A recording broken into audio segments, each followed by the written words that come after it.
saya akan menjelaskan CPU. Kalian pasti sering mendengar yang namanya CPU kan, tapi nggak tahu kepanjangannya apa. Nah, CPU itu kepanjangannya adalah Central Processing Unit. CPU itu adalah komponen utama yang berfungsi sebagai pusat pengendali seluruh kegiatan komputer. CPU juga sering dibilang sebagai otak komputer karena apa? Di dalamnya itu, semua proses pengolahan data dilakukan. CPU terdiri dari beberapa bagian penting, seperti ALU, CU, dan register. Semua instruksi dari program yang dijalankan akan diolah dan diterjemahkan oleh CPU agar komputer dapat bekerja sesuai perintah.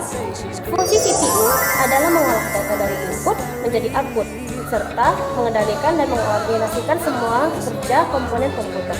Lalu, melakukan penghitungan logika dan aritmatika.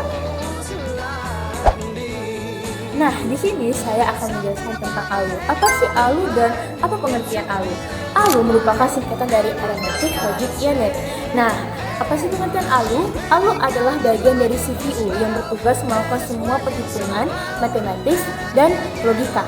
Saat kita sebagai pengguna menjalankan program yang membutuhkan perhitungan, misalnya nih kalkulator, atau kita gunain aplikasi Excel. Nah, ALU akan memprosesnya. Selain itu, ALU juga mampu melakukan operasi logika, seperti membandingkan nilai, menentukan lebih besar dan lebih kecil, dan menentukan juga benar atau salahnya suatu data. Dan masih banyak lagi yang bisa dilakukan oleh ALU. Lalu, apa saja fungsi ALU? Yang pertama, melakukan operasi aritmatika seperti penjumlahan, pengurangan, perkalian, dan pembagian. Yang kedua, melakukan operasi logika seperti AND, OR, NOT, dan perbandingan nilai. Yang ketiga, mengolah data sesuai instruksi dari control unit. Yang ketiga ada control. Control unit adalah bagian CPU yang mengatur jalannya proses dalam CPU. CPU bertugas membaca, menafsirkan instruksi dari program, kemudian mengarahkan bagian lain seperti I/O, register, dan memori agar bekerja sesuai dengan urutan yang benar. Tanpa CPU, komputer tidak akan tahu kapan harus mulai memproses, menyimpan, atau mengirim data. Fungsi CPU. Yang pertama, mengontrol aliran data antara CPU dan perangkat lain. Yang kedua, mengatur urutan eksekusi instruksi. Yang ketiga, memberikan sinyal kendali ke semua bagian agar bekerja secara sinkron.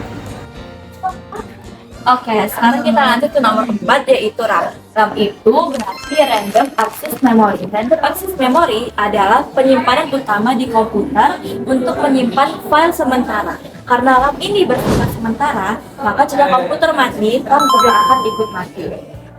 Semakin besar RAM, maka aplikasi di dalam komputer juga semakin besar tanpa melambatkan sistem dari komputer sendiri. Kita masuk ke fungsi RAM. Yang pertama yaitu menyimpan data sementara yang akan digunakan oleh CPU. Yang kedua, mempercepat kinerja komputer. Dan yang ketiga, yang terakhir juga, menjadi tempat kerja utama bagi sistem operasi di komputer. Nah, saya di sini akan menjelaskan tentang cache memory. Cache memory adalah memori kecil yang terletak di dalam atau sangat dekat dengan CPU. Nah, cache memory itu bekerja jauh lebih cepat dibanding dengan RAM. Tujuannya adalah untuk menyimpan data atau instruksi yang sering digunakan sehingga CPU tidak perlu berulang kali mengambil data dari RAM yang lebih lambat.